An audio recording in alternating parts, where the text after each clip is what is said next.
In this chapter, we will focus on the topic of piece activity.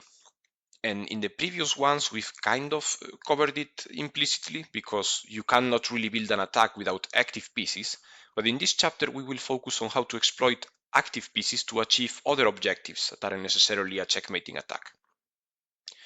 So a basic example would be, what if instead of the king, we targeted the queen? So we used our pieces to attack the queen. How can we exploit that? Well, a paradigmatic case would be that of Scholar's Mate that we've covered briefly in the beginner's course. So let's make a quick review here. Let's imagine we're playing black and white goes e4. We answer e5, and now they bring the queen, creating this threat. Well, we should defend the threat while developing a piece, so the knight comes to protect and gets into a better square. And now white presents this threat against the f7 pawn by both the queen and the bishop. So we gotta do something about it. Let's block the queen's way. And now she can come back here. Again, white is threatening checkmate, so we stop it. And the best possible way to stop it is to use that move to develop our other knight. You can see that both our knights are developed. White has only really developed the bishop because the queen is more of a target rather than an active piece. In fact, we are playing around with this idea. Let's say white goes g4 to try to kick our knight away. We can simply reply with our own knight, creating these two threats. The queen comes back to protect. And now we can continue with our piece activity. So a move I really like in this position is d5 because it achieves multiple objectives. First, it opens up the line for this bishop to attack this pawn in coordination with the knight. And of course, it's creating some trouble here, so white has to do something about it. They cannot simply protect here and forget about our pawn. They have to deal with both things. So let's say white takes, and now we can take maybe with the bishop. And if they try to block like this, now we can bring our queen into the game. And see the difference, now our queen isn't vulnerable because we are targeting this rook along this diagonal, so they can't just play like this and kick it away. So here, after only a few moves, we've seen how we've used the attacks against the white king to basically develop almost all of our pieces. Only the dark squared bishop is left on the first rank. And white didn't really have any time to develop theirs, and in fact, they had to go back.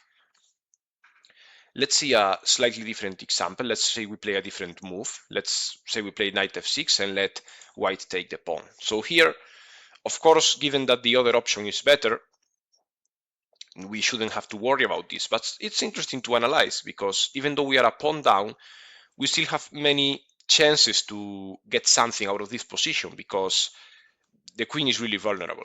So of course we block with the bishop. We don't want to simplify because we're a pawn down. And let's say now white tries to activate, we can castle. And of course we are already speculating with the topics of king safety against a king in the center, but let's say white does everything possible to stop that from being a threat. So let's play bishop to e2 to castle as fast as possible while also blocking the line. But we can maybe now play d5, trying to open up the position. Of course, we can also develop this knight while attacking the queen and winning a move on it. Rook e8 is also interesting. So there are all sorts of different options here, and the position is still complicated. But obviously, not every incursion of the opponent's queen or every way we can target the opponent's queen will be after a Scholar's Mate attempt. So let's see a different situation. In this case, we see that both sides have castled and nearly all the pieces developed. The only one left is this bishop over here, but shouldn't be a real problem. Black should be fine in this position. And maybe they would be if they played a retreating move with the queen and then went on to develop. That would be probably fine. I would still like white's position, but it's playable. Notice that we are a pawn down. We have 6 against 7 as white. But here, black played the move b5, and now went on to exploit the position of the black queen in a really neat way that I want to show you. So the rook is the piece that's going to target the black queen, and the way to do so is with the move knight to b5. And knight d5 attacks, of course, so black has to do something about it. There are also other ideas. So if the queen simply moves, then, well, we are thinking of taking the knight. We have different possibilities. Probably just capturing here and then here would be also great. So I think we can pretty much assure that black has to capture the knight. So white takes back. And now, if black tries, like, okay, let's take back the pawn if they take and we haven't lost material, but this doesn't really work because after takes and takes, now we have another problem. The queen is still on the same file as our rook, so we can exploit the ping like this. And that isn't really a good defense for black in this situation. They end up losing material no matter what they do.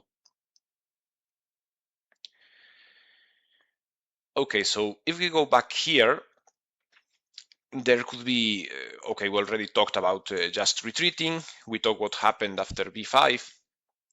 So let's think of a different move. Let's say black plays like this, because now if we try the same idea, the bishop is already defending there, so maybe a move like this can kind of save the game somewhat.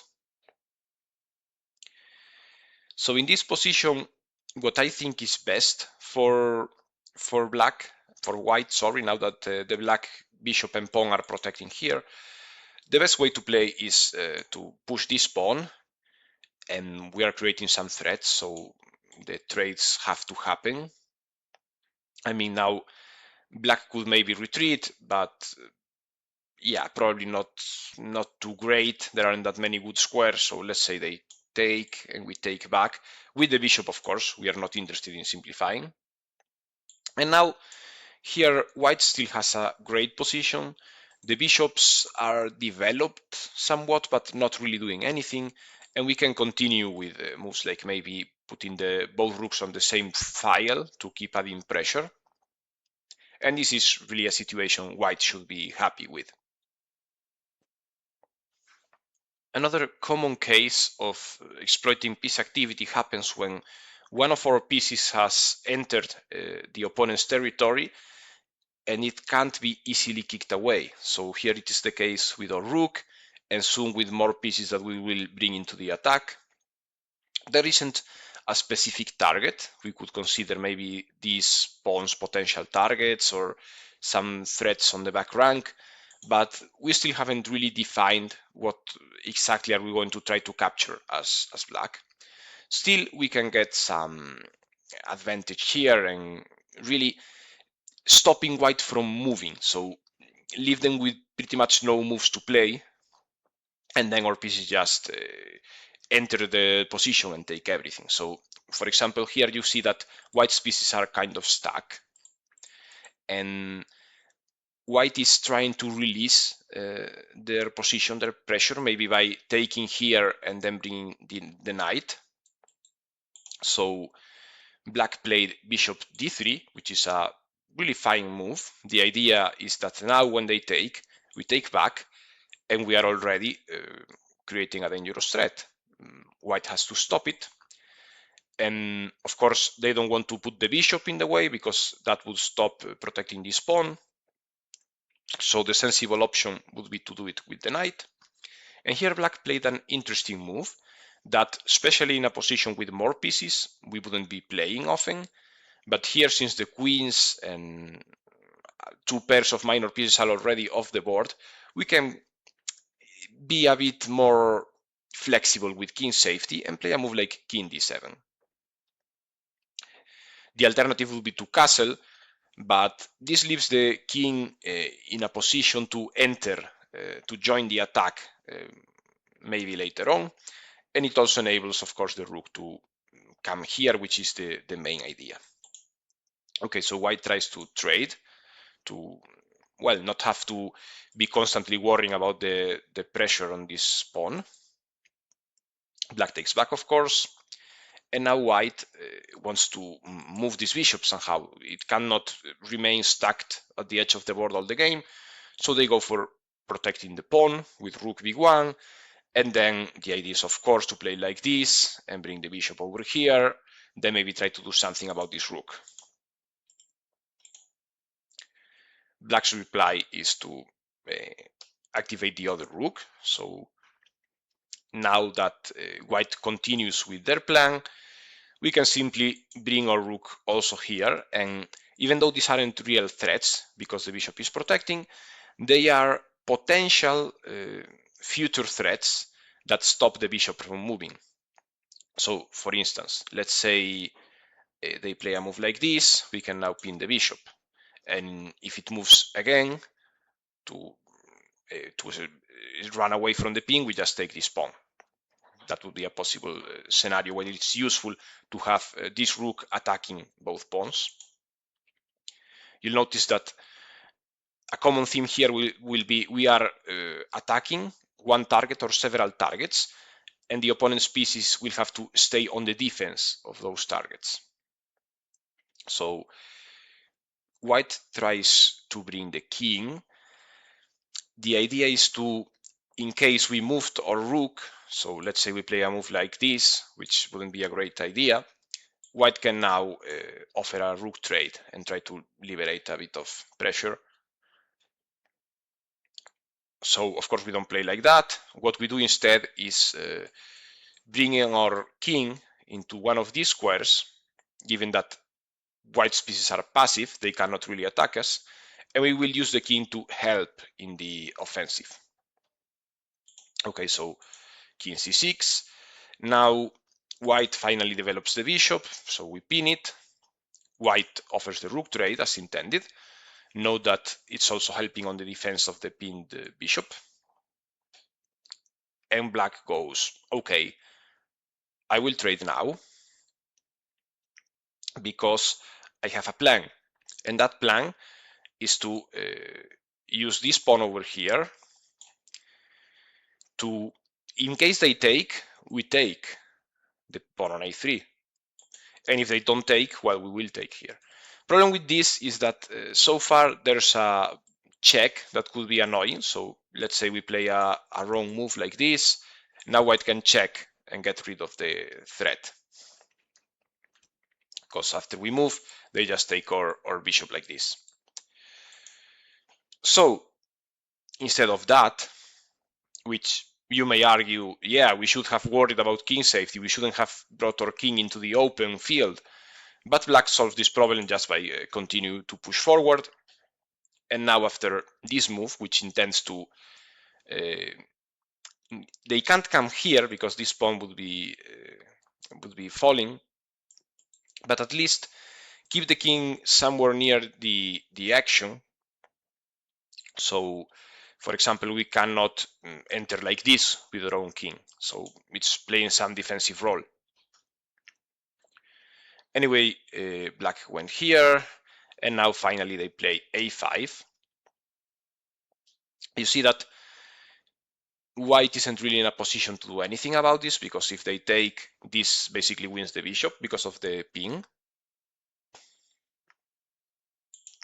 So white just played a waiting move, and now see how the game continue after takes, takes, and takes. Still, white has to play waiting moves. They could have also pushed the pawns forward, wouldn't really make a difference.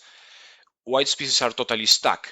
The bishop is threatened, the rook is basically tied to the defense of the pinned bishop, so neither of the pieces can move, and black does basically whatever they want. So they brought the king here, and notice how Since they are a pawn up, they went for the simplification, which is probably the easiest way to convert this into a win here.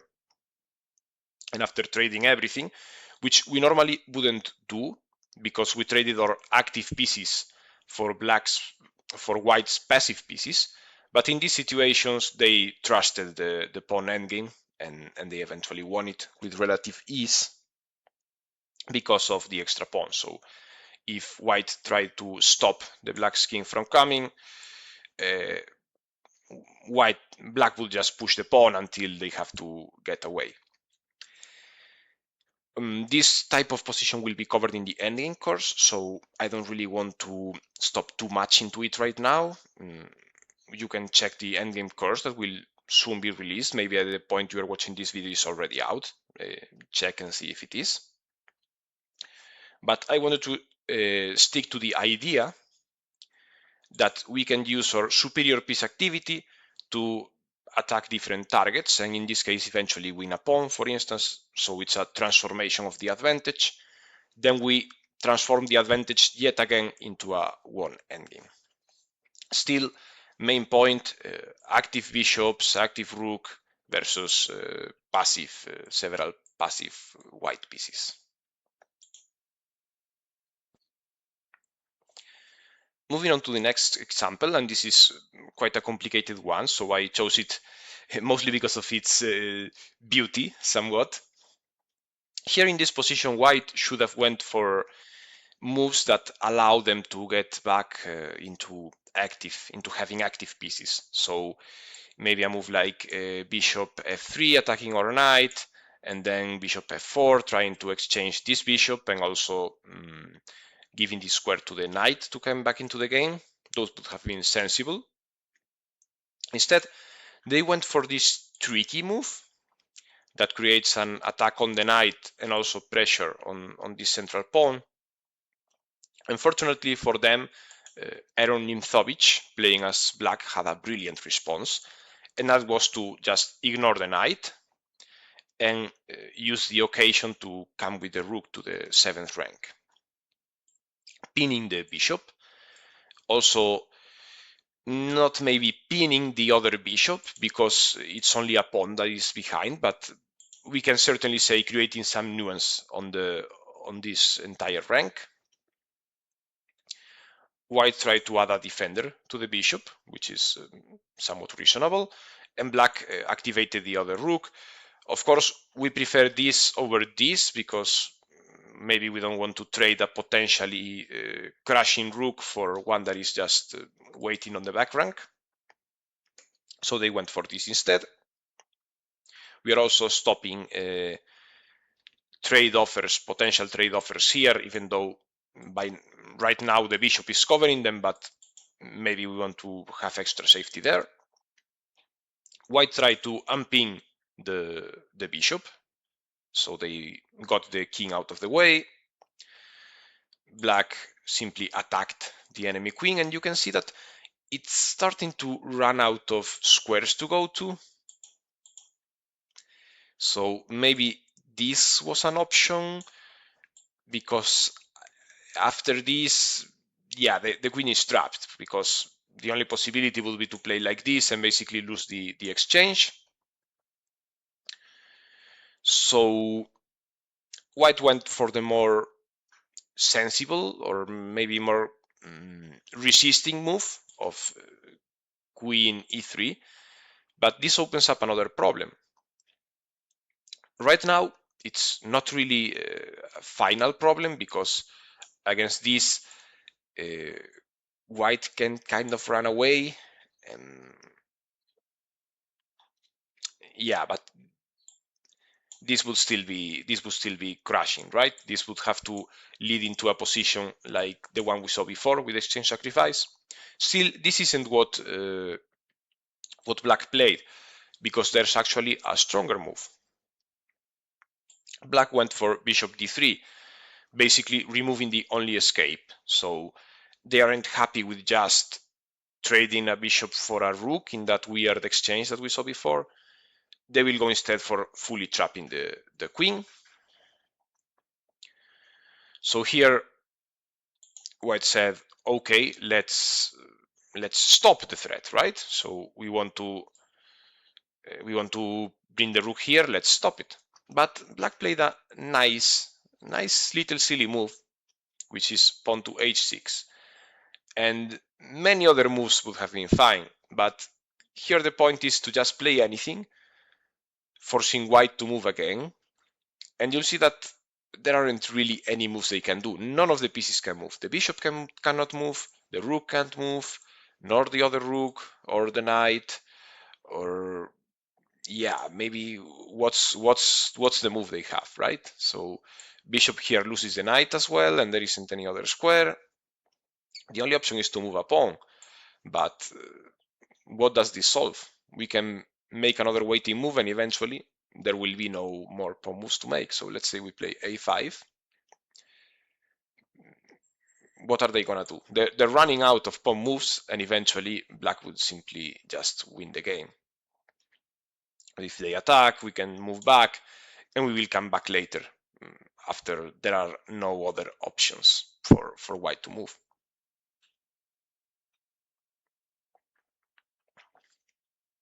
As a final example for this theme, we will explore this position where white has a powerful bishop targeting this pawn, and black needs to keep one of their bishops, or the remaining bishop, to protect it. So it's stuck over here.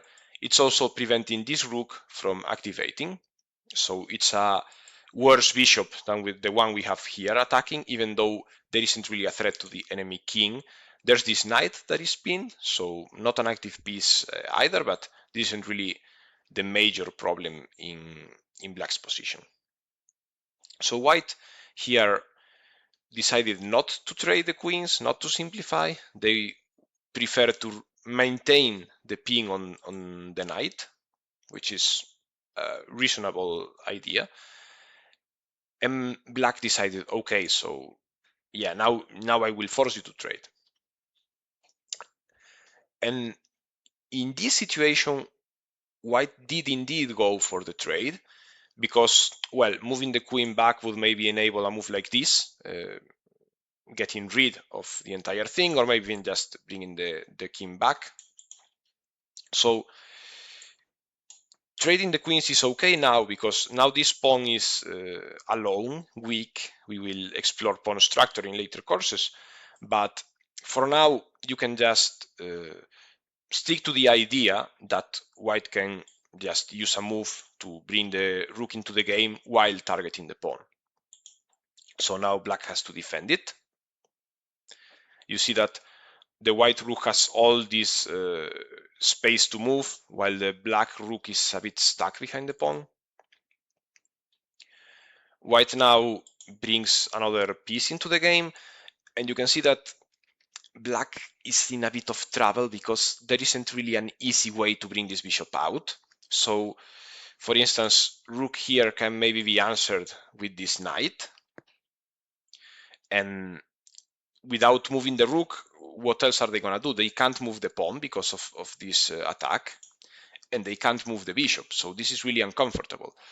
This move is also not ideal because, yeah, the pieces keep getting even more stuck. So you can see how this is uncomfortable to play for black. Maybe with a precise defense it's still playable, but this isn't the type of situation you want to get yourself into.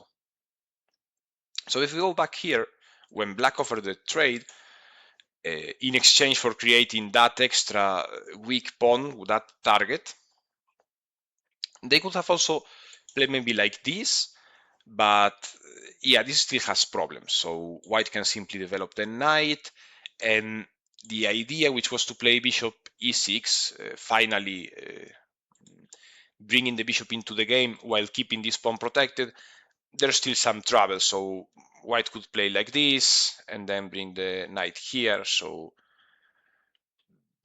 yeah, a move like this would fail straight away to knight c5 with so many threats, right? And so the queen has to go back, and yeah, this pawn is basically lost. Anyway, we insist on the main idea. Active bishop, it's attacking a target, versus passive bishop, it's just stuck on the back rank protecting a target. All right, so this is gonna be it for the purely piece activity dedicated section.